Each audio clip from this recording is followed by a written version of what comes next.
Welcome to Draft Sickos on the No Ceilings NBA YouTube channel and podcast feed. This is the show where we cover everybody from the biggest of names to the deepest of sleepers. I'm your host, Maxwell Baumbach, and this week I'm joined by the real star of the show, Stephen Gillespie. He is back, folks. Stephen Gillespie, how are you doing tonight? Maxwell, it has been a long time coming. I am super duper happy to be back. I'm back for a while, and man, I've missed you. I've missed the whole team. I've missed basketball. Obviously, I miss my wife and kids, but this isn't a show about wife and kids, so I'm not going to get super sappy about it. But man, it's been so good to be back. I've tried catching up on a lot of people's shows. Obviously, Draft Sickos was on my podcast player when I got home, and you have been crushing it, by the way, man. And Thank you, man. Shout out to all the guests that you've been able to bring on. And just continue to do the great work that you've been doing, man. You're the real star of the show. Come on. I'll take it. We have so much to get into.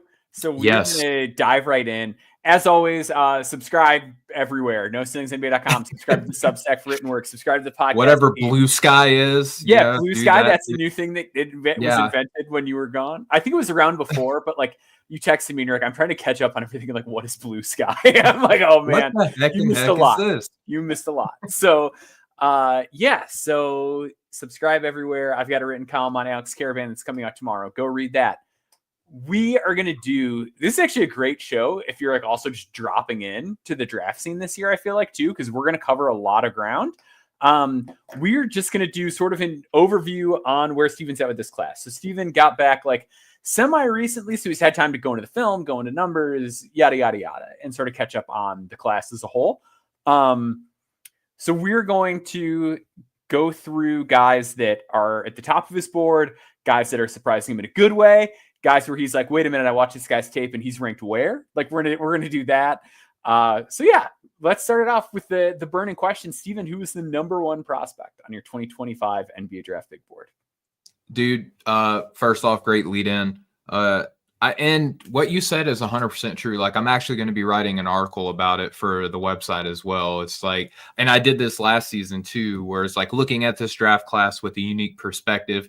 Mm-hmm. Last year, I came back and the season was essentially over. Like, there were a couple tournaments left, and all there was left was combine stuff. So when I watched and caught up on film, most of the work was already pretty much done for me. So I just got to watch film and say, yes, I agree with where consensus has been putting these guys. And, you know, it was pretty easy. Now it's like I'm jumping in and I'm already starting to kind of see like some freshman prospects that were not featured a lot on their teams. Like Carter Bryant just recently had a very good game, you know, so it's kind of weird. So please forgive me for those who have been the diehards and the sickos and been just keeping up with stuff for what I'm about to say. Right now, Maxwell, I have Dylan Harper as my number one prospect. Now, I came into the season obviously having Cooper Flagg number one. And, you know, I don't know if there's like a problem with me, but I look for reasons sometimes to be like, is the number one prospect really that good? And some people might view that to be contrarian, and I understand that. But I also want to kind of have the top prospect prove to me that they're the number one. This year I came into it like, obviously Cooper is like the guy, but a lot of people had Ace Bailey, who is Dylan Harper's teammate, as the number two guy coming in. I actually had Dylan number one. And when I watched this film during the summer, just like everybody else, I saw a guy who could be an offensive hub. I saw a guy who can lead an offense. And in the NBA at the guard position, you have to be able to run the show. And to this point, now granted, at the time of this recording, Cooper has had a couple really big offensive games recently. And so he's making it more of a conversation. But right now, man, I look at Dylan and I'm seeing a guy who has beautiful handle, right? Can easily get to his spots. I like that mature aspect to his game. You know, it's why I like some players like a Shai Gilgeous-Alexander or a Tyrese Halliburton, players with like these unique dribble cadences who can make the defender that's initially guarding him, like he can just slip around him really well. And then all of a sudden he's got the defender on his hip. Then he's engaging the second line of the defense, and he just makes it look so easy to manipulate multiple levels of the defense and just make this Rutgers team, who obviously has two really, really good players, but the rest of the cast is not as up to snuff as what some other teams have as like their third through eighth, ninth option, right? So I was curious as to how you were going to phrase that. Yeah, I think that's a polite pretty way. Political, right? Yeah, Yeah. running for governor. Yeah. But I just look at the way that Dylan just made this offense look so smooth at times throughout the season. Love his court awareness. I love the way that he can pull up off the bounce. Now he can, like other star prospects and other star players, be like let me stop and survey and kind of see what's going on a little bit. But if I'm going to have anybody in this class do that, like he's going to be the guy. I want him to stop and analyze what the defense is doing. I want him to see the weak side, the strong side, the second level, and then go in attack mode because he has such poise and patience in handling pressure whenever it's collapsing around him. And he can just routinely find the open guy, man. I mean, he's putting up ridiculous numbers right now, and he's doing it more efficiently than what we had seen, Cooper be able to do. We don't draft prospects because they're efficient all the time, but when they're in the same tier, and I'm seeing a lot of people right now, Maxwell, that have these guys in the same tier, I might tip my cap to the guy who's doing it more consistently and more efficiently. I think that's 100% reasonable. I have them in the same tier. I think most circumstances I lean Cooper. But like we were talking before the show, like I was watching a Wizards game the other day, and it's just like, oh man, do we need somebody to like spearhead this offense? And like that's where I lean Dylan Harper. You look at how high his usage rate is for a freshman, 29.5, and only a 10.9 turnover rate. Like it's ridiculous.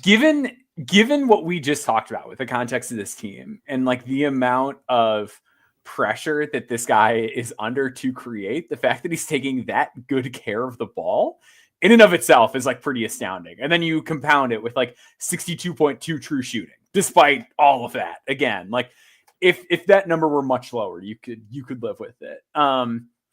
Solid rebounding numbers. Maybe, you'd wish for a little bit more of that. You'd wish for some more defensive playmaking. I don't think his defense is like bad, even though the playmaking metrics aren't bad. I just think it's like conservative. Like, I just think he's like, I'm not going to try to jump a passing lane. Like, I think he's like semi underrated athletically because he's one of those guys where he's only got 7 dunks, but 5 of them are in the half court. Like, I think he's a little bouncier than people give him credit for. His strength is outstanding. Here's like a low end comp for you. Like, you look at how good AJ Mitchell's been for the Thunder this year. I love that. And it's like, man, what if he was like even bigger? Like, you know what I mean? Like, what if we just made AJ Mitchell bigger? And like, I just think there's an unbelievably safe floor. And they factor in too, like Dylan Harper's younger. Like, he's somehow is as bad of a team as AJ Mitchell was last year. Like, everything about it is really impressive to me. I think there's just a combination of like volume, efficiency, decision making, everything is like, this is not wrong to me. Like I've been thinking about it really hard lately. I was really in on Cooper's number one. And I think about the idea of, and this is, I guess, more to do with Cooper than Dylan, and we can transition to talking about Cooper here. The idea of not like making excuses for prospects. Cause I had Scoot too. And like one thing I think about with Scoot a lot was like, I was really dismissive of the issues where it's like, oh, well, he's on a bad team. So of course the efficiency is not good. Oh, well, he's bad at the rim, but it's because like the spacing is bad. And it's like, well, I should have been like, well, why is he bad at finishing when he's playing in a league where all the centers are like 6'8" power forwards that can't shoot? Like, right. I should have been so much more critical. And with Cooper, like I quite like Cooper's game, like even in a vacuum, but I think it is, to your point, like really important to ask the questions like, hey, are we really, really sure about this? And are we making sure that we're not like grounding ourselves in some sort of prior expectation? Because I was actually kind of leery of Dylan before the year. I was worried about if the shot was going to translate. I was worried about how he was going to do in traffic, like all these things. And he's just like blown the doors off of everything.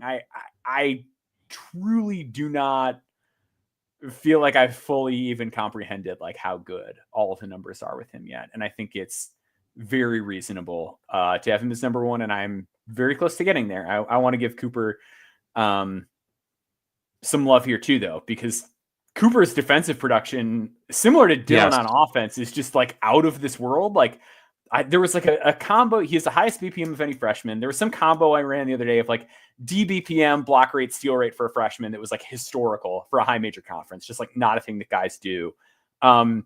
What are you seeing with Cooper Flagg? And then like what does he need to do to like possibly take that top spot?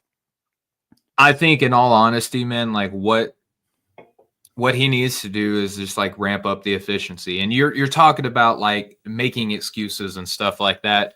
And it's almost like a quarterback conversation between these two, where it's like you almost never want to draft a quarterback. And this is not like a slam on Cooper at all, but like if anything, more of a tip of the cap to Dylan. The most successful quarterbacks hardly ever come from like the most perfect situation, right? Like if you look at what like Mac Jones did when he came out of Alabama, like he never got touched in the pocket, and he had great receivers and he had great halfbacks. But then you look at guys like, I was just watching Aaron Rodgers play football, and like you say whatever you want about him, but the fact that like he was only offered D3 offers coming at the high school, you know, his path is almost like a successful NBA player who went through the JUCO route. Like going through JUCO in college football is not the same thing as like in college basketball. Or even like I was thinking about like Lamar Jackson at Louisville, where it was like he was like having to make so many difficult throws and still like taking good care of the ball and all that stuff. And here we have what we're seeing with Duke is like with Coach Pope, by the way, doing. Oh man, I love watching Duke basketball now, and it wasn't just because of the name of the school, but Duke was kind of doing what Kentucky was doing, and it's like, we have superstar talent. Let's just ISO, dribble the air out of the ball, and see if we can score basketball. What Pope is doing with Duke, or Shire's Duke. Or excuse me. I'm getting my blue bloods mixed up. But what Shire is doing with this school now is like they're bringing in such fantastic talent around Cooper, and it looks to be flowing a little bit better now that he's starting to get more and more of his guys feet in the door, right? And so Cooper does have great talent around him, and I think that's what's kind of like shouldered the offensive load a little bit more despite his inefficiencies. But the fact that you're bringing up like the defense, like that's what stood out to me. I mean, his length is just ridiculous. He is an athlete, just makes mugging still, smart rotation, solid closeout technique, smart hands, a good anticipation. I like his pick and roll defense a lot. I think that the way that he goes after rebounds, like he hustles, like he doesn't play like he's too cool to be like the number one option, right? And then you flip the script on the offensive end, and he's not afraid to attack the rim. He actually loves contact, it seems like, you know. Leverages his height and length well. He's solid enough on the open jumpers that he's been taking. And I think that, you know, the kind of contested stuff that he's been working on throughout the year, that's what's driving the numbers down.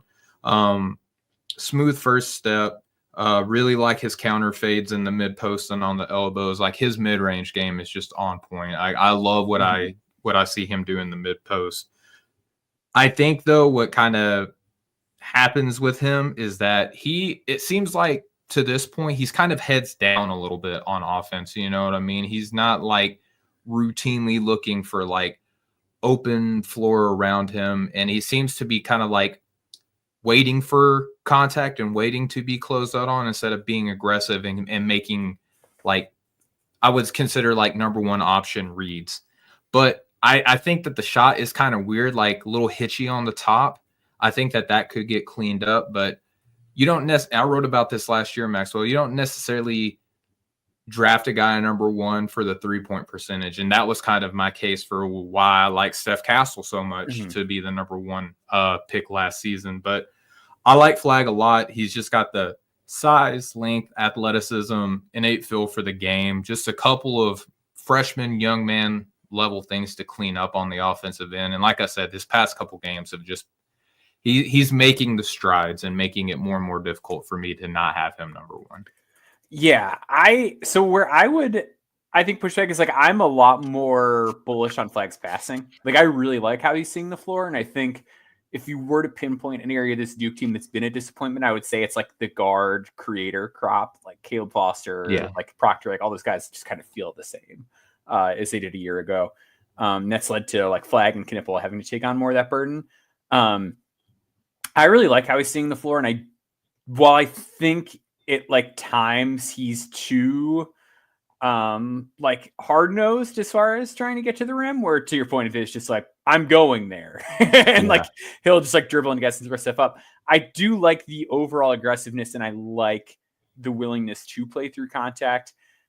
Where I get, I guess, confused is the word with Flagg and like the offensive projection is, on one hand, I'll be like, okay, well, like his percentage on spot up threes is good. If you go to Synergy and you break down the like, where has he been bad on threes? It's like the threes off screens. It's like the pull-up threes or whatever. And it's like, okay, well, that's not going to be his role. And it's like, okay, well, then if that's not going to be his role, then like, is he a number one option offensively? And then if he's not, like, that's the thing. So it's like, okay, well, I want him to be good at that. I think there's a path for him to be good at that. I think like there is a level of touch on the mid-range shots that I like, even if he's 25% on those this year in the half court. Like, that's where I catch myself, and I'm like, I don't want to make too many excuses for him. And that's where I'm like, all right, should I go Dylan Harper then? If I'm saying that the role is not like off the dribble scoring, it's like, okay, well then who are the stars that are like not off the dribble scoring very much? And are those more like second, third options offensively? Which when you have that level of defense, you can be that. You can be the second guy, like whatever. But that's like when I find myself swinging pendulum wise toward Dylan, that's when I get there. And you're going to get the Franz Wagner comp. Obviously, they're two tall white dudes, right? And they play both sides of the ball, and the shot consistency hadn't always been there. I'm curious, though, like, if we're projecting both of these guys at, like, their absolute peak, let's just say that, like, you get the 100th percentile outcome on both of these guys, what's the highest end comp of both of these guys to you? Jeez, I've not thought about comps. Yeah. And I think that we generally do that for like the top guys. Yeah. And I'm just thinking, like, if I get the ultimate outcome of both of these dudes, like who do I compare them to? And then which of those high end comps is the better player? Yeah. I feel like with Flagg, where I have like a hard time with that is like, I know there were some differences in terms of their college game as far as like handle, like dribble game and stuff like that. But like a lot of the stuff, even like the number of threes per 100 is identical to Jason Tatum. Like when I was looking at that the other day, like Tatum's the guy I think about with Flagg a lot. With Harper, I struggle just because like this isn't a type of guy we see very often. I feel like, especially with like his dimensions. And then I also almost wonder, like, is that inherently worth betting on then? That like we don't usually get like 6'6", 235 guys that put the ball on the floor and get to the rim whenever they want, can see the floor. Like Luka feels aggressive to me. But I mean, is that like the 100 Luka is? I don't think he wasn't crazy efficient though coming out, right? Like from deep. Yeah, but I feel like the range and like the mechanics on the shot where like Dylan's like release is really low and like a little slower and stuff like that. Like that's where I feel better. And like out of those two, it's like I almost lean more toward the Tatum like two-way thing, where with Luka, it's like constantly we're trying to figure out like how do we balance this lineup wise to make it work when like we have a guy that doesn't really offer as much defensively. Yeah, and that's what makes it kind of a tougher conversation. But I think if you go like, let's say 80th percentile outcomes, I think Harper is like the better offensive option. Which is, I think, what you generally want to do. Like, I'm more realistic. Like 100th percentile outcome, like how often does that happen? Yeah, like does anyone ever get 100th percentile, But like I mean, obviously to get the most out of Cooper Flagg is you want him to be a number one scoring option. And can you trust him from deep? That's when you, like you said, you start getting into, is that even a number one option on the offensive end? But like, which player is the second or third offensive option, but the best defensive option, you're also simultaneously being the best player. Yeah. And in this CBA environment, like the guy that you're paying the most money to and like all that stuff, like that's worth considering as well. I do think he's like way better than Scotty Barnes offensively at the same age. Like that's another thing too, where it's like, okay, I feel good about. Like I think the outcome is going to be really good. It's just the really great ones for Harper, I feel like, are better. Let's keep it moving. So who are you thinking about at number 3? Oh man, so when I got home and I was looking and seeing who had people where on their first iteration of their boards, I text Corey and I was like, brother, I am so sorry that I was gone to not back you up more for Derek Queen, because I saw where as a collective no ceilings was on Derek Queen. And Corey and I both, I believe, had him like 6th overall on our boards. And he hasn't really done much of anything to disappoint me. Now, I know his most recent game was like an absolute stinker, but I think I prospect not named Dylan Harper and Cooper Flagg have had him, right? Which is why there's a whole separate tier from those two guys. I love Derek Queen. Like, I can't get enough of him. Like, I'm a sucker for big men with feel. I think that every NBA team wants a big man that can not only do and produce at the level that Derek Queen is doing, but like, have you watched this guy move on a basketball court? He just feels like an NBA big man. Like, some people are saying like Chris Webber, which is like a taboo thing. Like, you're not supposed to ever compare anyone to Chris Webber. It reminds me of DeMarcus Cousins a little bit offensively, just like him being able to handle the ball and pass it, and plus he's a little pudgy, but I love him, man. Like, he moves his feet well in space. He's good at putting the ball on the ground. Nice touch. Very high floating runners. Like, he's super coordinated, has good body control, gives second effort on the glass. I mean, he plays away from the rim comfortably. Like, it's not like, okay, let me hold the ball and like hand it off to somebody. Like, he'll kind of one arm out a little bit sometimes, like to fake a handoff and then go into a dribble. Like, you don't see big men at his size move the way that he does, like see the court the way that he does.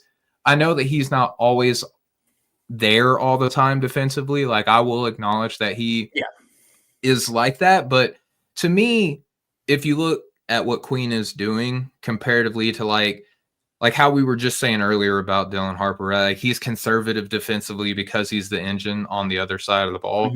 I think you kind of see that a little bit for Derek, and that's what you saw from some of those other guys too, like a DeMarcus. I just think that he is like the best player, obviously, that Maryland has. Shout out to Jacoby Gillespie. I listened to the show that y'all did covering him too. I mean, my cousin with same last name, so spell it differently, but it is what it is.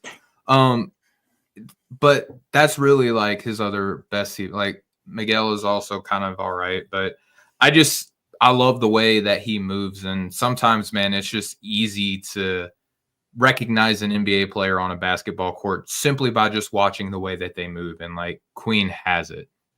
Yeah, Queen is like fascinating to me because I get so scared by the archetype of like the offensively tilted big man, because like I feel like a lot of times it ends up with them you end up in a situation where like your ceiling gets capped and you have to pay them a lot of money because they are productive. And then like, what do you do from there? I also think at a certain point, like, the responsible thing to do is draft the guys who are the best basketball players. and Derek Queen's really good at basketball. I'm with you on the defensive stuff. Like, I think how he moves his feet in space has been like phenomenal. Like, I've been really impressed by that. I love his hands defensively, like super high steal rate. I think his positioning and like effort and everything just like waxes and wanes. And because he is so ground bound, there's a lot of times where it's like, there's like a lob that went over him, and like, even if he was in the right spot, like, he just is not getting to that. Like, and then you add in the effort and mobility stuff on top of it, and it can be rough. I am like fully in on the offense. You don't see bigs like face up create like this very often ever. And I know he's older for the classic. He's already 20, I think, but like, I do think he's probably going to shoot it. Like, good free throw shooter.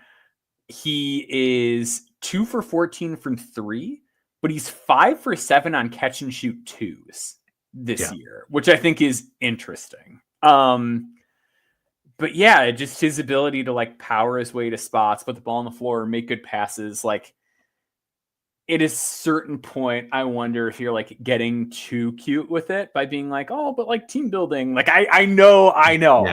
Like, I'm saying it myself. Like, I'm very leery of this archetype, but I do think at a certain point on the board, it's just like, maybe we just see what are the stuff we can fix. Maybe we see if we can turn him into a 4. Like if we can really get him Intel's going to matter a lot with him. Like if he looks way better than he did a year ago, but then it's also going to be like, well, is he going to keep doing that? Is that just like I'm doing this to get drafted and then it's all bets are off? Like that stuff is going to matter. I don't know anything about Deer Queen on that front, so like time will tell. But I think you really just got to like find out what's what with him.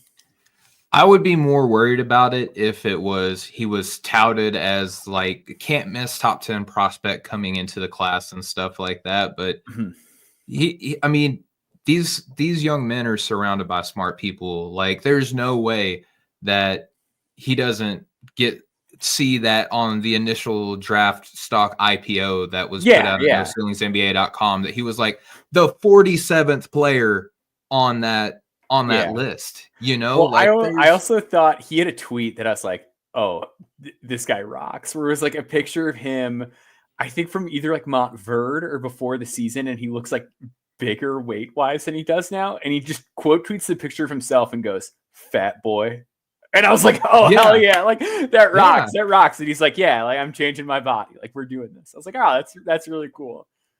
And I mean, he's running for a whole year. So, I mean, we talk about sometimes like adding strength is like super difficult to do throughout the year. So when someone comes in skinny, you're going to be like, he needs to put on more weight. And you're not going to see that. You're just not going to see it. But we're going to see Queen like throughout the year, just like more and more conditioning, which is what a lot of detractors have on him is his body type. But I mean, we just size, feel, fluidity, skill. Like at some point, like, and here's the other thing that I have too is like you talk about like these offensively tilted big men. Like I think he's a better defender already than Alperen Şengün. Like he has the tools to be a better defender than Alperen Şengün, right? He has the tools to be better defensively, in my opinion, than Domas Sabonis, like at their same points of when they're playing basketball, right? And those are the other like step down from, the Hall of Fame, like 100th percentile version Nikola Jokic, right? I think that he has the tools to be better defensively. This is where we start getting to like these qualifying statements though, too, is like, if he's not going to be the best player on his team as a rookie, like you feel like he gives more on the defensive end. I would hope so, right? Like, and I think that's going to be dependent upon the organization that drafts him. But I just think that we have seen so much from him, and there's other great talent in this class. Like, I don't have him in a tier by himself, so me having him third isn't like my final submission. But I loved him coming in. I had him as a 6th prospect. He's only been better since his high school film. So, like, the natural progression, and for me, with where I was and where I am now, is like he's a top 5 pick to me. I have him at 3 right now. Yeah. I don't think you're out to lunch for that. Like, I think he's a guy that, like I said, I have my fears about the archetype, but I feel like he just slowly keeps sliding up for me because it's like I think he's more talented than a lot of people offensively in particular. Rounding out the top 5, who are your last 2 in there? Yeah, so this changed. I'll let people behind the curtain a little bit more, dude. I was struggling with Ace, like even though that he had put up a couple 20-point games, I had him like outside my top 5, but his most recent game, forgive me, I forgot who the opponent was. I'm watching a lot of film. Yep. It was against Indiana. 39 points in the way that you want to see a player of his archetype drop him. Like he is back up to like 4 for me right now. And I think a lot of people would say, hey, Steven, you're still a little too low. Like I same tier, and I'm still playing with there. I feel like there's other people who have reservations about Ace, but at some point you see a player who's like 6'9", 6'10", can create off the bounce. First game without, or, one of the seldom times that he's played without Dylan Harper, and he went out there and just like put on a freaking show. I acknowledge the 0 assists. He's a low assist guy. Like he does need to figure out a way to move the ball. But again, qualifying statement, like you could say, well, the teammates around him, Dylan is still finding a way to get assists to these other players too.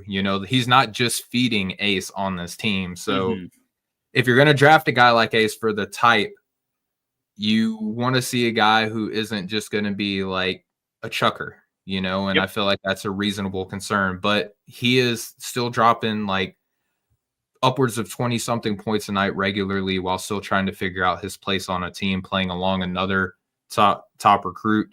And then VJ Edgecombe has been VJ. He's I know he can't put the ball in the basket.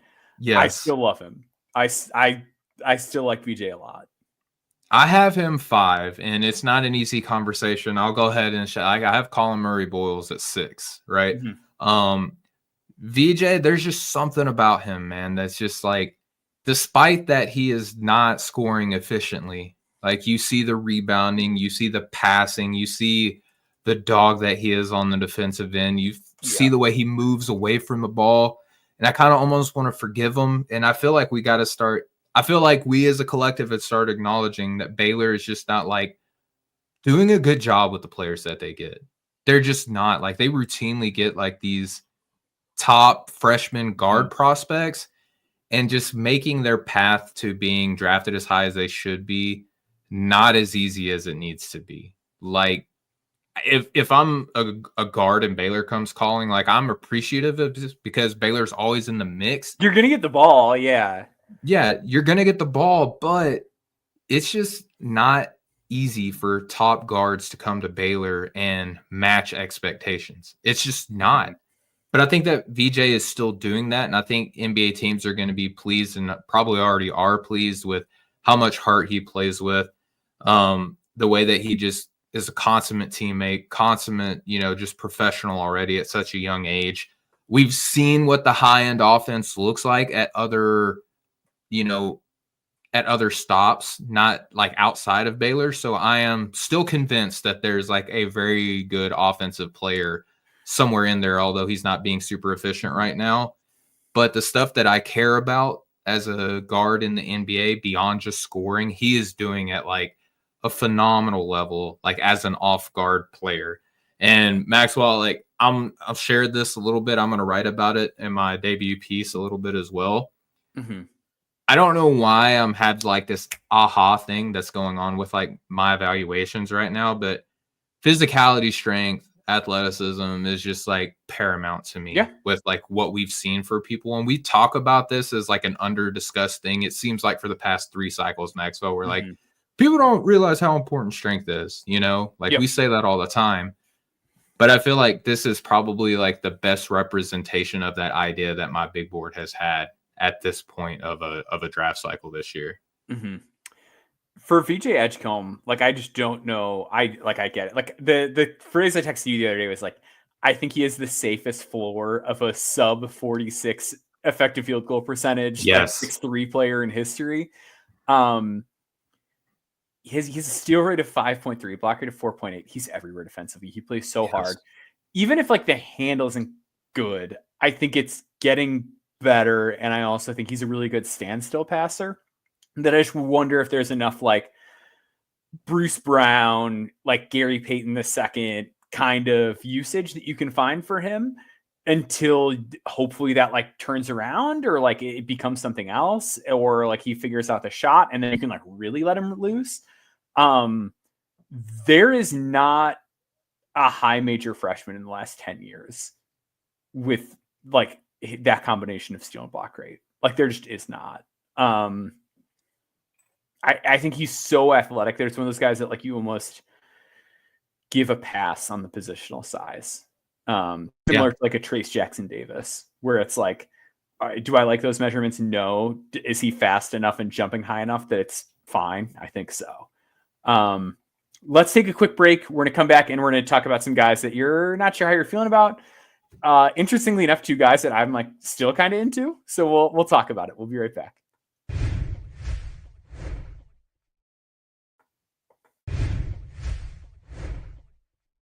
All right, we're going to lead off with a guy who I think you were not alone. And have a minute of like, I'm not sure how I'm feeling about this. That is Egor Demin at BYU. What are you seeing with Egor? What do you like? And then what has you being like, I'm not so sure about this whole thing.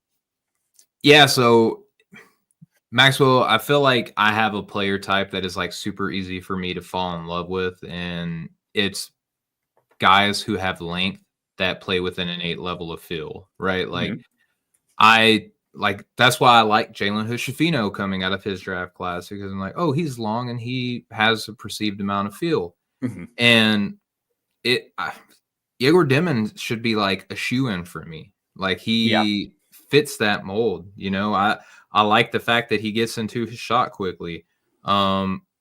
He has long stride to create separation, keep defenders off of his line.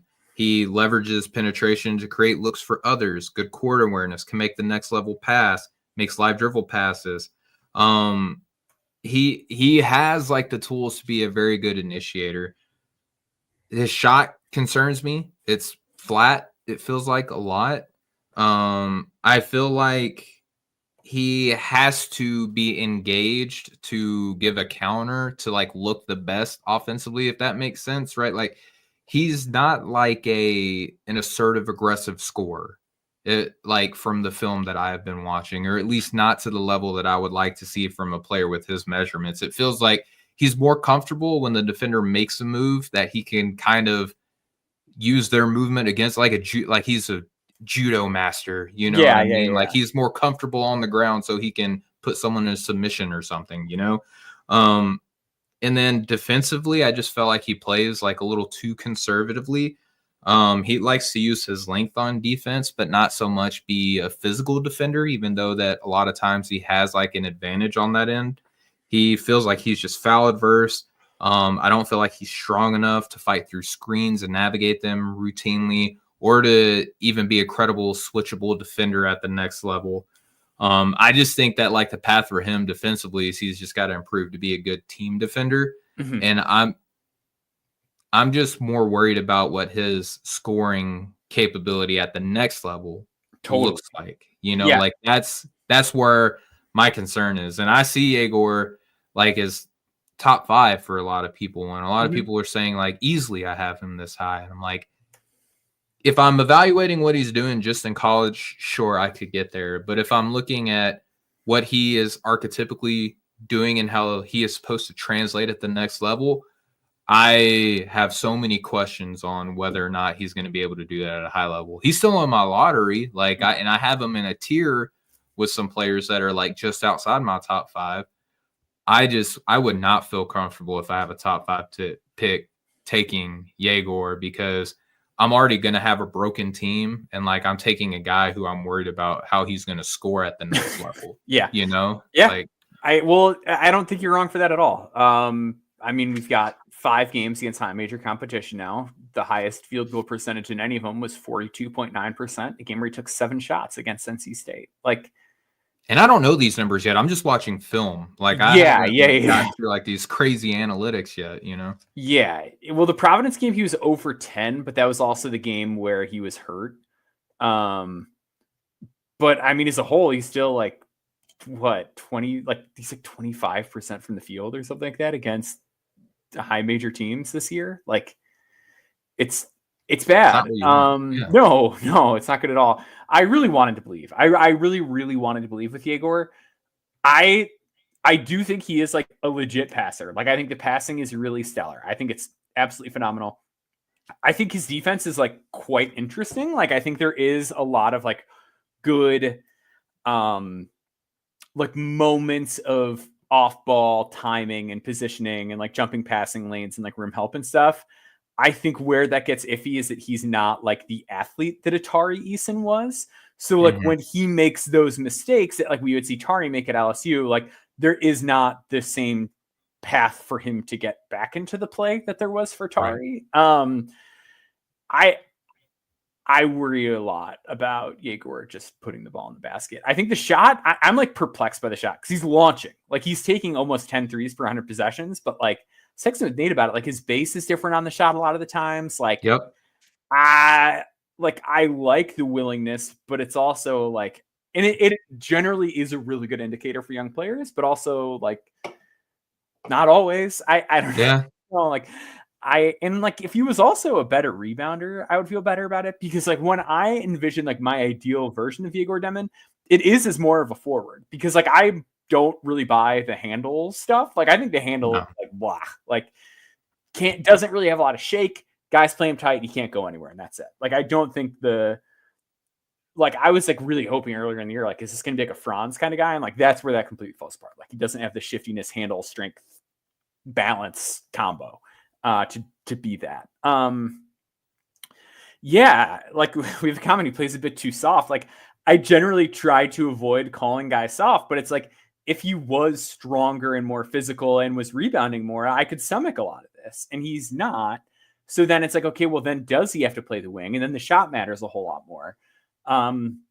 Man, like I still really think it is worth betting on him, just because like guys who are that big and have that level of feel and like have shown that they can do a little something defensively. Like I want to bet on that at a certain point. Yeah. Like I'm very intrigued by that.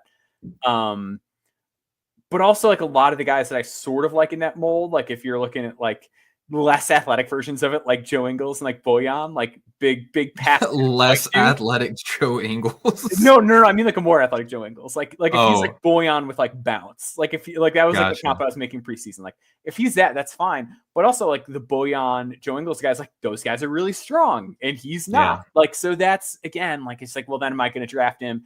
And I'm not going to get the value, and some team's going to pick him up when he's 24 and get it. Like I don't know. He stresses me out. I like him, but I wanted to be really high. I was really high on him even like a week ago, and then it's like one more week of high major stinkers, and it's hard. Yeah, it's hard because he's one of these like tantalizing guys where the argument starts with he's 6'8". Like, yeah, okay, there's a lot of 6'8" guys in the NBA. You know, like there's a lot of 6'8" guys in the NBA, and it's like, okay, what's the next skill? He could pass. Like, okay, like there's a lot of 6'8" guys that can pass. What else can he do? Well, and I'm also like very leery of like the passing in lieu of scoring guys, where it's like, if you can put the ball in the basket or like get to your spots or hit a three, like then that matters a lot. But like, I don't know, you look at like how hard of a time a guy like Oso has had like carving out a role in Phoenix, and like I think that's like a prime example of like if you just aren't a threat to score a lot of places on the court. I don't want to say it doesn't matter how good your passing is, but it's like, it's just a little harder to like create openings for your passing to be relevant if you're an scoring. But wasn't the biggest Oso fan in the world last season either. And again, physicality. Like, does he have the frame to eventually be able to put on some weight? I'd like to think so. Yeah, right. Like, I'd like to think so. But what are you doing to allow the team to tolerate the lack of physicality that you're bringing year one?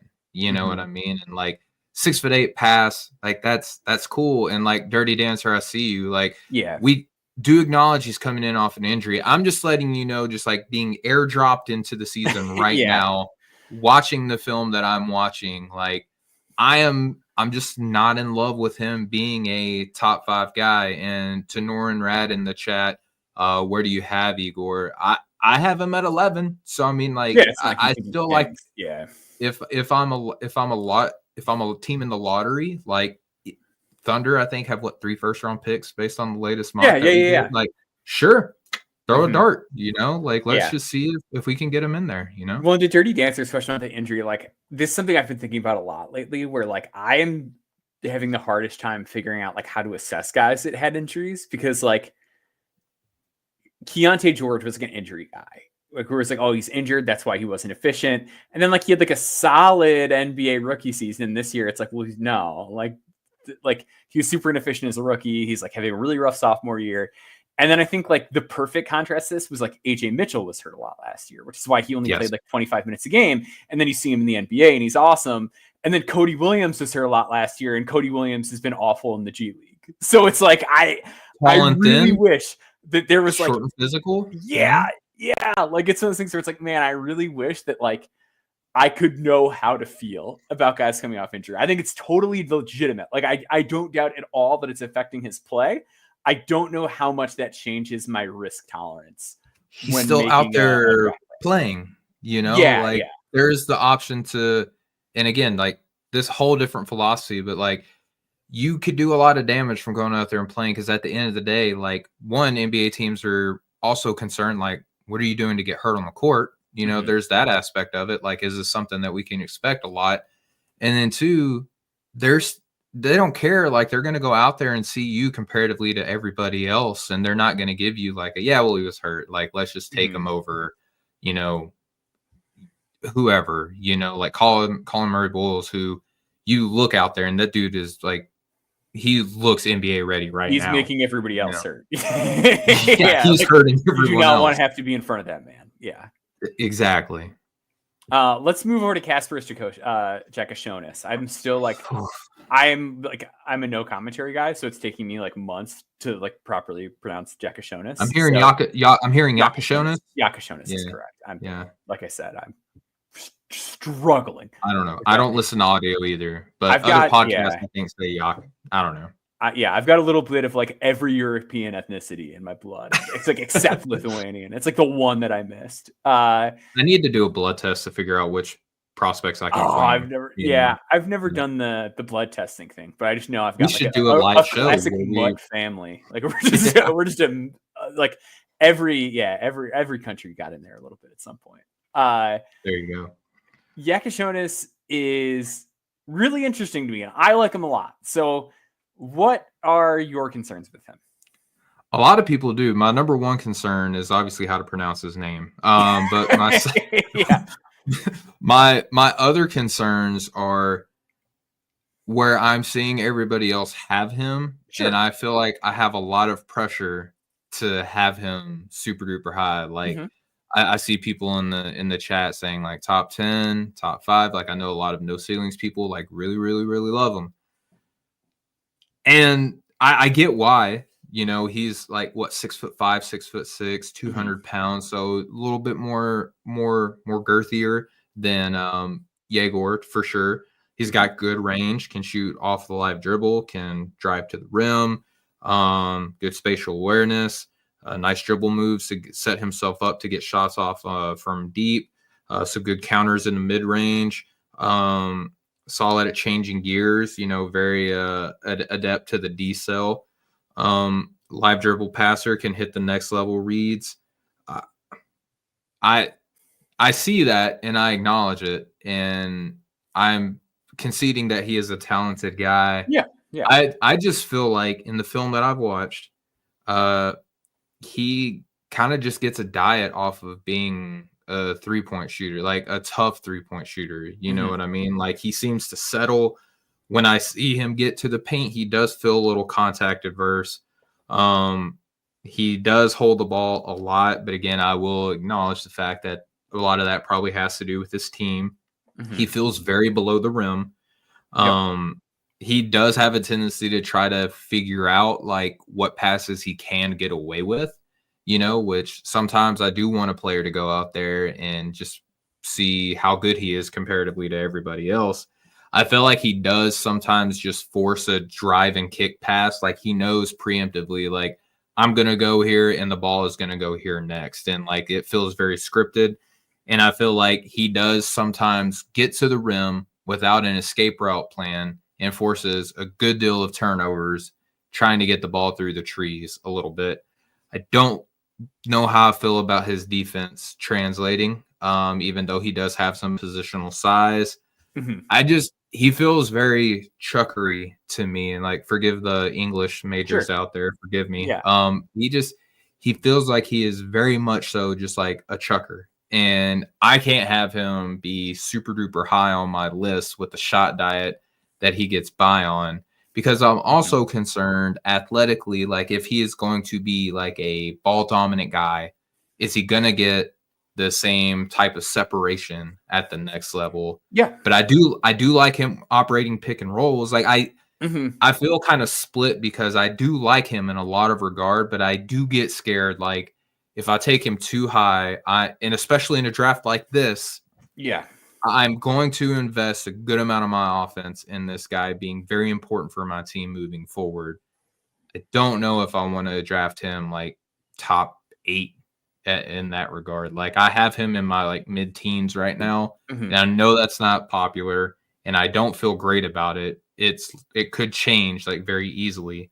I just feel like at this point I have a lot of reservations about is the way that this guy scores the basketball something that you can successfully build an NBA team around? Yeah. that's what I'm worried about. So I'm very in on Kasparas. I have Kasparas third right now. Okay. I think he is in the right place as far as how he plays. Like he's not Okay. so I think he has enough like shake, footwork, and all that stuff to like create for himself in isolation. Like he scored well in isolation this year. I think he is going to be more of a ball screen guy. Like I do think your thing about like, is he creating these same looks and like successfully scoring off of them? I do think he's more of like a guy who uses a ball screen at the next level than an ISO guy. I do think he likes contact. Like his free throw rate's really high.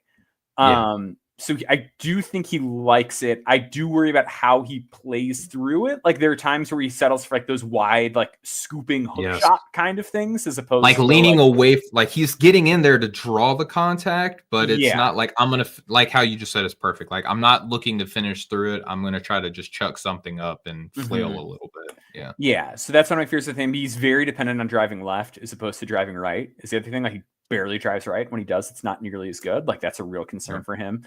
But overall, I think he's going to be a good catch and shoot guy eventually. He's gotten better off the catch as the year has gone on. I think he's like a dynamite pull-up scorer, and I think he's creative enough as a passer. He's got to cut the turnovers down. Like the turnovers are a problem. He's a classic, like too much dip on his chip, like in every sense guy. Like usually with those guys, it's like the passing. It's like, oh, I'm going to try and make really fancy passes. With him, it's like a combination of that. It's the handle. It's getting bumped and then someone gets a dig. Like it's a lot. It's a lot of stuff contributing to the turnover rate being astronomically high.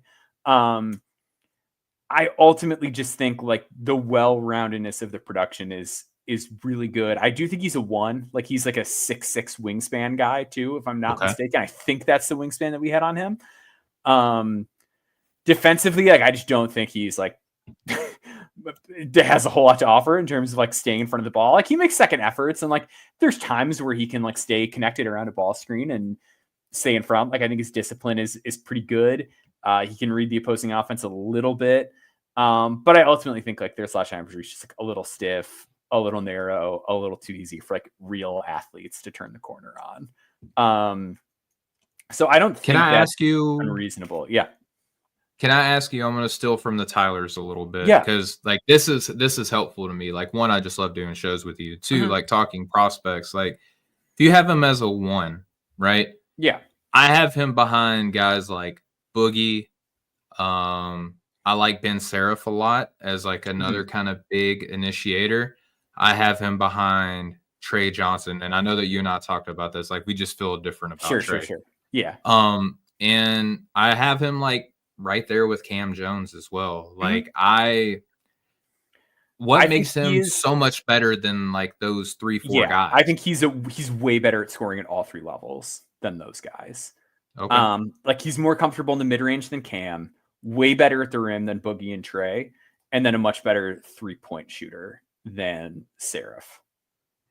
So like I just think that like the overall offensive scoring package is what's separating him. And then like on Boogie, he's got size. Like I think Seraph is like pretty similar sized. Yeah. If Seraph shot the ball, I'd probably lean Seraph. Or it'd be a lot closer, I should say.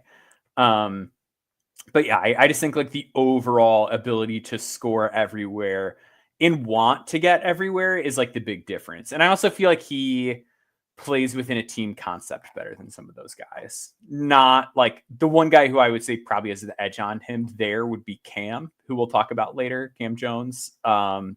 Just because like we've seen it for years with Cam. Like we have lots of track record of Cam like not being the guy and being really good at that. And now we have him being the guy and being really good. So I would say that's the differentiator. Okay.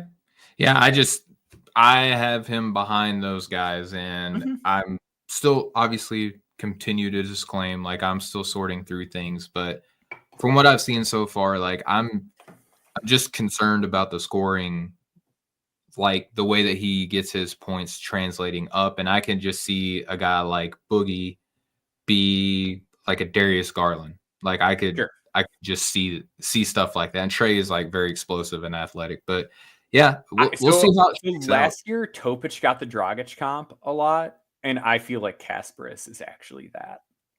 Okay. That would be my my thing with Kasparas. It's like I think he's closer to that. And I think like the other name I see with him a lot is like Josh Giddey, as far as like offensive tilted, like non-athlete or like lesser athlete guy. I think with Giddey, the difference is like like the shooting is night and day. Like if Josh Giddey could shoot, a lot of this would matter a whole lot less. And I think the other is just like overall effort. Like as a Chicagoan, like watching Josh Giddey, like Giddey's been a better team defender this year, but like just way too content to get beat at the point of attack. Like Kasparas, at least, I think tries a little bit more. So another name that I didn't mention, and I'm sure a lot of people hearing us talk about guards are like, what about this guy? Jeremiah Fears from Oklahoma. I feel like Fears I still need to do maybe the most work on out of like the actual like legit top guys in this class, just because like he was somewhat of a surprise. With Fears, it's the lack of a shot that I'm like really hung up on. Like I would feel differently if I was more convinced of the shot. I think the hard-nosed like defense stuff gives him a path. Similarly, like a turnover problem guy. Yeah. And I think he's a lot more like, I think there's like a night and day distribution difference between how they see the floor. Okay. I think that's fair. Mm-hmm. All right. So let's do a break. And then we're going to talk about some present supply, I guess, present surprises, like guys that you like that are doing really well, guys that did surprise you a little bit, like guys that you feel good, like having high coming into the year who've been people that I just am happy to see producing at the level that they're producing. Yeah, it's a fun group. So we're going to be right back with that.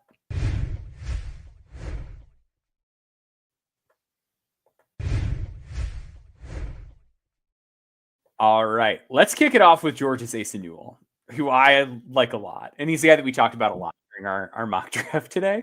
So I feel like I've already had a lot of Asa Newell discussion today.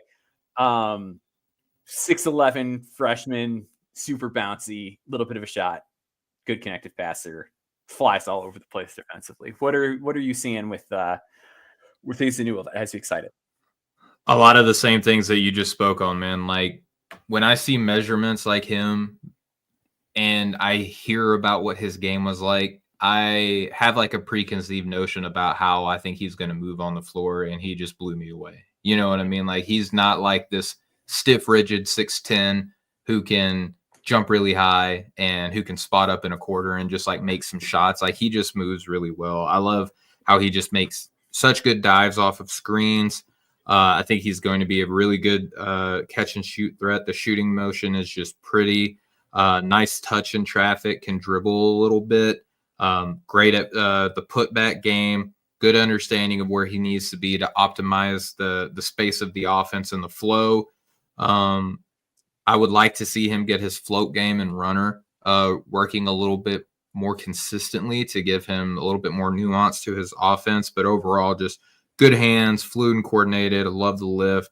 I like that he has like some semblance of court vision to where like you would eventually probably start feeling really comfortable with the offense flowing through him, like say in DHOs and things like that. I just think that he plays with such touch and feel on the offensive end, and then defensively, my man is just a monster. You know, he plays so NBA on both ends of the floor, like if that makes sense. Like he's got all the feel and touch and just craft to his game on the offensive end, and then defensively he just wants to rip your heart out. So I mean, it's hard to not like a player like him. I have him right now. I have him 8th on my board, but in a tiered where I think that's exactly where I have him. I would feel comfortable taking him as high as like 5. Like I could easily have him 5th. I just think there's a combination of like selflessness, tools, and like you said, like a willingness to just rip people's heart out that I love. Like I think he might be like the dunks leader, at least the freshman dunks leader or something like that, because he's like a great lob target, like can really get up for the ball. Awesome on the offensive glass, like awesome on the offensive glass. And something we've seen the last couple of years that's like had like a weirdly good success rate is guys that are like really good on the offensive glass that are, you're like, oh man, I wish that guy was like a better defensive rebounder, and then they get to the NBA and somehow like it's fine. Like Yves Missi is one of those, like Derek Lively's one of those. Like for whatever reason, that's just been a thing in recent years.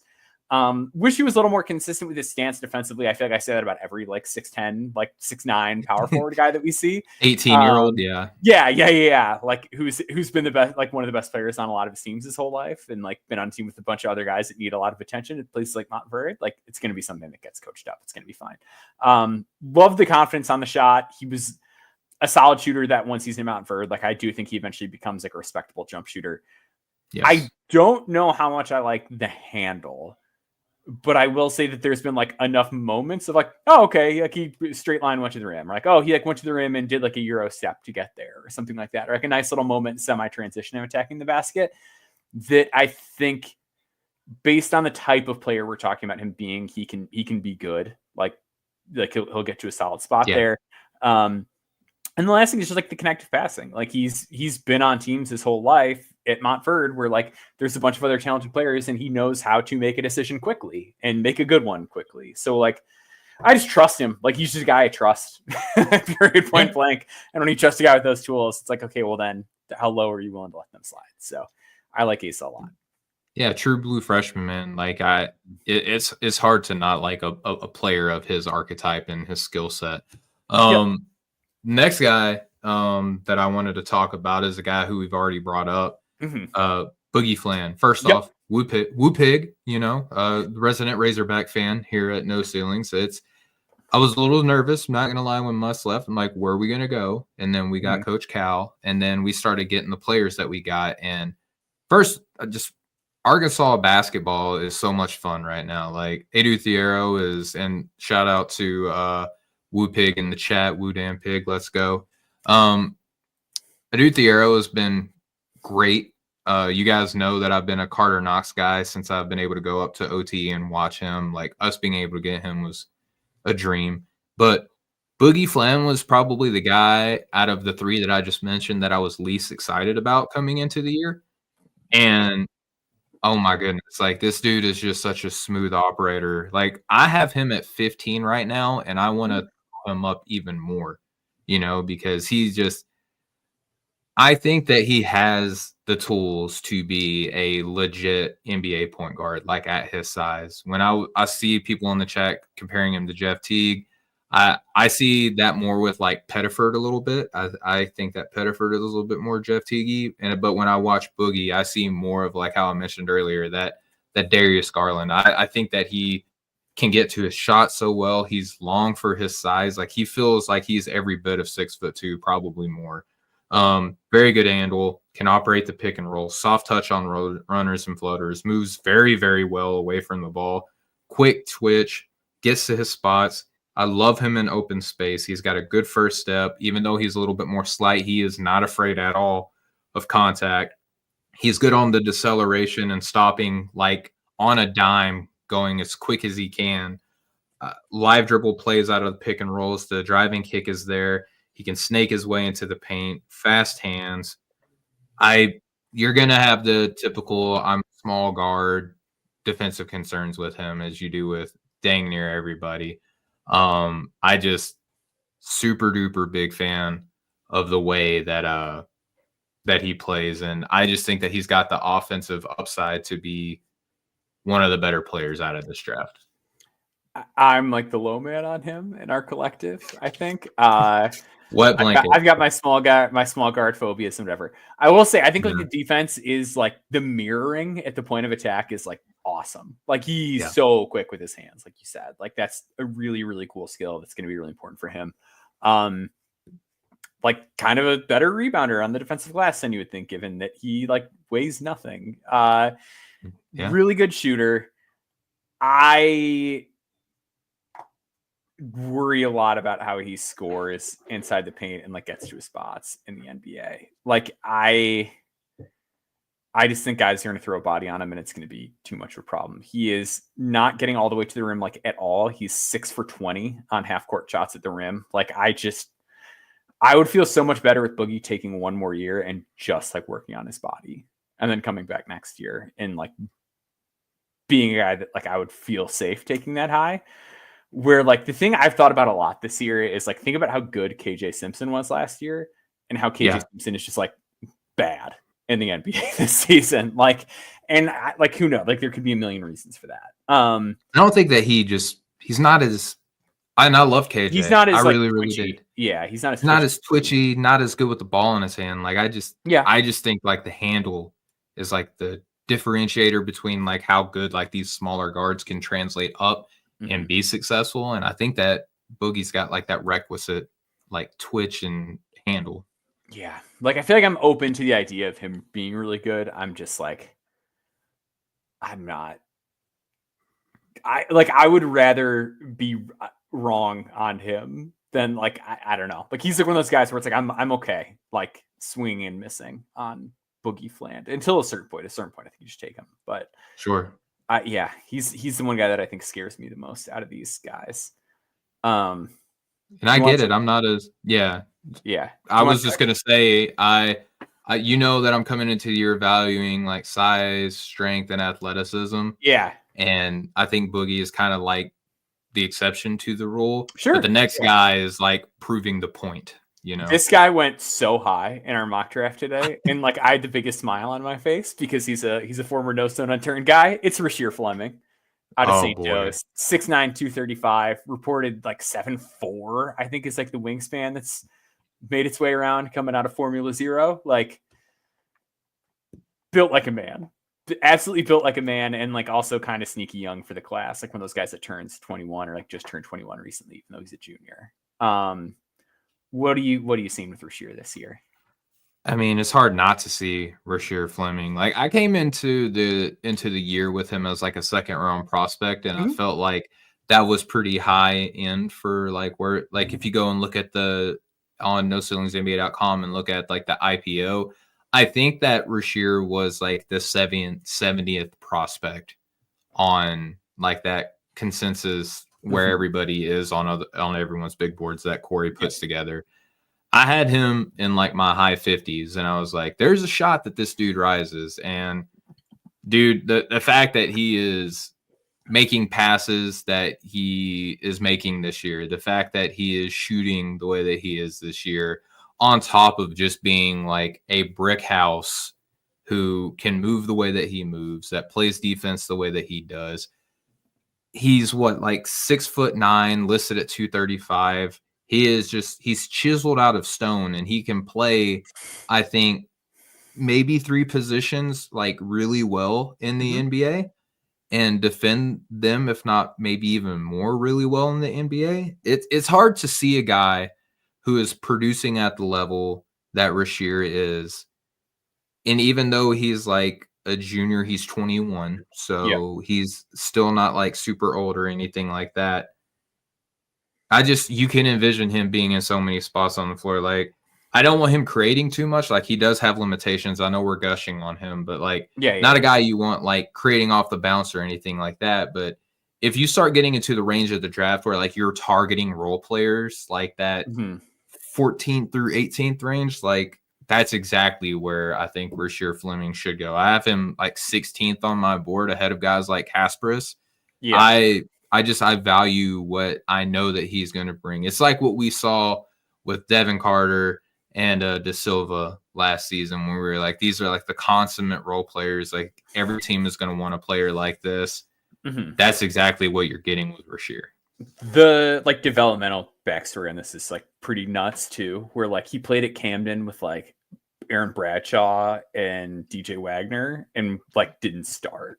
Like, you know what I mean? Like, this is one of those things where it's like ridiculous tools, and like he just now is getting good at basketball. Like, so you'd imagine like the developmental runway is like going to be pretty sweet.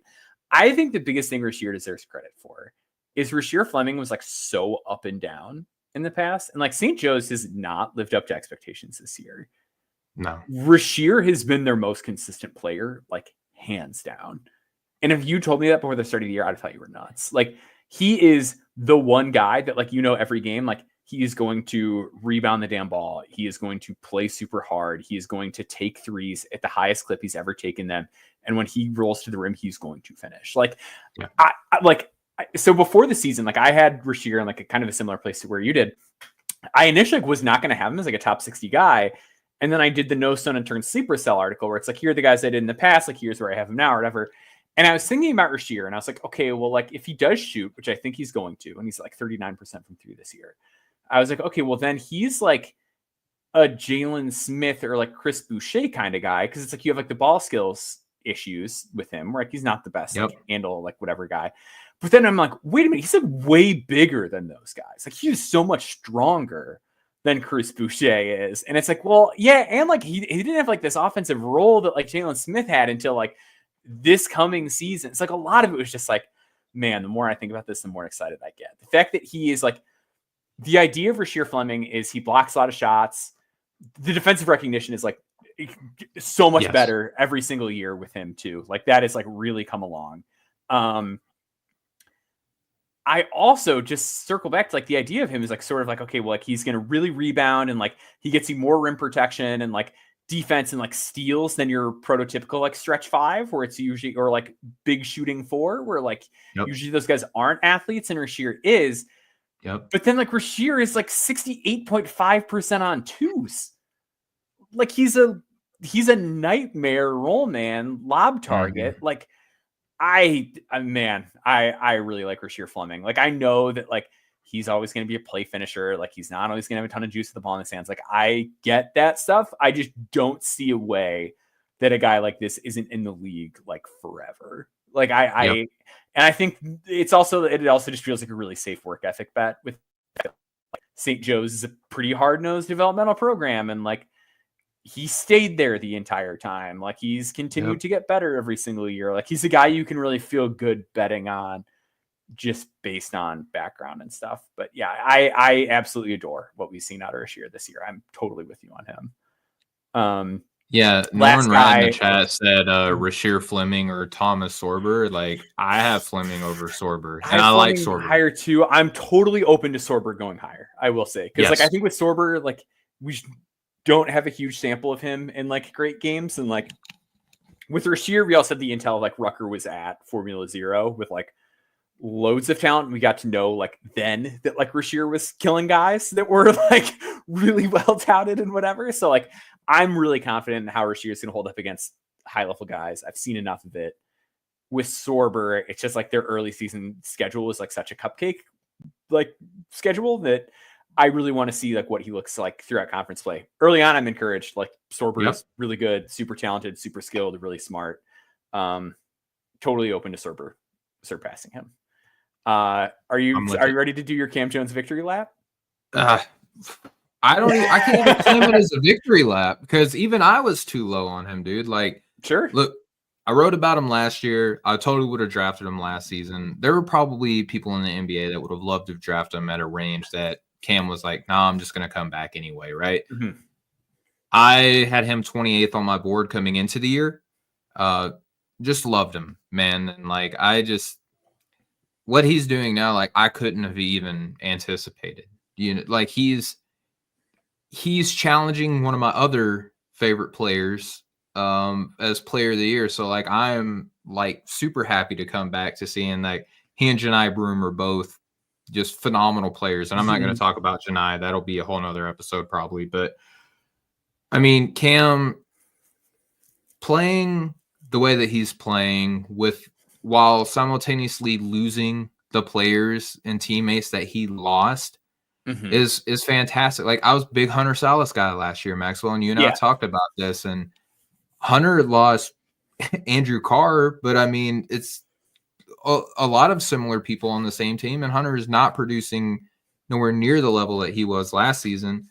But Cam is just like, okay, thank you for the opportunity to be the best player in the country now that two NBA players are gone. You wondered if I was a point guard? What if I told you I'm the best point guard in the country? Yes. Yeah. Dude, I am flabbergasted with how good this guy's been. Where do you have him? I'm like, I think I know. I just want to hear. I want. How is pretty high? He was definitely top 20. I want to say on my last board. I think at lowest it would have been 21. I have him at 17 right now. I have him right behind Rasheer, and I have him just above Kasparas. And I know that's 20 on the dot. Yeah, that's where I have Jeremiah Fears. Cam is just he's doing more than what I expected by a large margin. Like the playmaking uptick alone is what like vaulted him up like 11 spots on my board. Like I knew he could score. Like we've seen that like every year from him at Marquette. Like the scoring is there. I knew he could handle the ball. I knew he could operate in a pick and roll. Like I knew that he could do these things, and I knew that he could play pretty solid defense too. Like he could play 2 guard positions in the NBA comfortably, in my opinion. He is an upperclassman. The Dirty Dancers point in the chat. He's like, I have him 20 just because he's old. Like I'm not an age hater. Like he's 23, or he will be 23 when he's drafted. At some point though, like you have to just give him credit for the way that he's scoring, the way that he is on the floor. And he's doing it in like such a translatable way. Like you don't have to worry. Like he's not going to have, I'm not going to say he's going to be a Jalen Brunson guy, but there were concerns about Jalen Brunson's game translating up to the next level.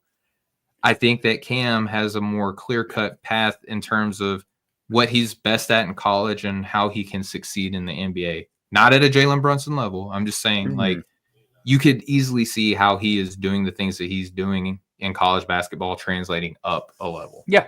I think that's like, so Boris Barrick wrote like one of my favorite draft articles like ever over the offseason, just about like he did a bunch of research on guys that were on 2-way contracts and like who stuck and who didn't. And like one of the biggest things that he took from that was like their usage rates were really high.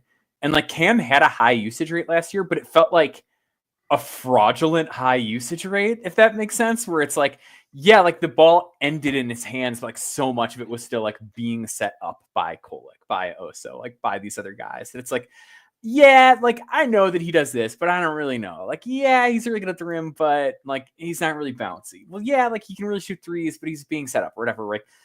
This year, he's just doing so much by himself. Like I have my knocks for sure. Like I worry about the ground coverage defensively. I worry about his bounce. I do think his dribble still gets wide at times. Like he can dribble kind of high too, but like. I don't know, like at a certain point, it's like this guy has made like 62% of his shots at the rim every single season. Like he makes all of his threes, like really, really good 3-point shooter, has shown to be an incredible connective passer. He's like found ways to make things work within a defensive team construct. Like I just feel like he is exceptionally plug and play at this point. And yeah, I don't think you can be, too low on him at this point, like with what he's shown both as a leading man, as like just in like the types of reads that he's making now are so much better than he was a year ago. Like he was always a low mistake guy, which I always appreciated. But now it's a lot more like I'm coming out of a ball screen and instead of just like hitting the roller, I am like reacting to where the help is coming from. And you think the pass is going to go to the weak side corner, but I see the defender in that gap going to the weak side corner and I'm hitting the slot instead. Like there's a lot of like that kind of stuff where it's just like, okay, like this isn't just, I know how to not screw up. It's also like, I have an understanding of how to read what is being put in front of me. 60% on twos this year, 60.2% on twos. How? That's insane. And he's listed at 6'5". I know he's probably not, but he plays like he could be that size. You know what I mean? Like he doesn't shrink like positionally, in my opinion. And I think that's important when you're looking at a point guard translating up to the NBA. And Cam is just built like an NBA guy too. Like he's very sturdy. Big guy. Yeah. Yep. I'm a fan. So we are going to be kind of full back into some things. I know you wanted to do some like quick sicko shout outs. Who were like the deep cut guys that you're interested in getting eyes on? Yeah, I'll throw out 5 real quick. There's going to be a lot more that you and I are going to talk about. Jackson Money, a guy that you and I covered. Yeah, like he's doing it, and I love to see that. Cam Williams, I've seen a lot of cool things that he's doing. He's 6'8" forward, 2-lane, right? Like just playing phenomenally well. I like what I'm seeing from Owen Aquino. Ian Elmer is a good weird guy. Very weird. Very weird, but sometimes weird is cool. Ian Elmer, a guy that you and I have like talked about, we both love him. And then Andrew Holyfield is a guy that I'm like really excited to check out as well. So those are 5 sicko prospects that I can't wait to dive in on. I got to give a tip of the hat to listener/reader Dr. Crap on Twitter. I get a DM one day from a guy named Dr. Crap, and I'm like, what does Dr. Crap want from me? And he was like, check out this guy Andrew Holyfield. And I was like, this guy's actually kind of sick. So I gotta give Dr. Crap some love, because if it wasn't for Dr. Crap, I would have nothing to say about Andrew Holyfield. Bizarre player, like rail thin, super productive and good, and just another like super interesting skill set guy of like mix of handle, shot making, defensive production at 6'10". Like I am really interested in him. And everyone knows that Dr. Crap knows ball. So he does. Like, he does. Yeah. After he gave me that recommendation, I was like, okay, Dr. Crap is a friend of the program. Yes. So yeah, that does it for this week's episode. We're going to be back again next week. We've got so much ball to catch up on and discuss in the coming weeks. Steven, where can people find you on social media? So, as you could have before I left, Steven G Hoops over on X. I think I need to get Blue Sky. At some point, I just got to get off my old man game and go. I just hope that Steven G Hoops isn't taken on there. And if you hear this, you go and take it yourself, then boo on you. But Steven G Hoops on X. And I'm going to be having written work come up soon, and it's going to be a little bit of the same type of feel that Maxwell and I talked about on the show today, but I'm going to be covering even more different prospects as well. There's going to be some second round guys that Maxwell and I both are pretty in on.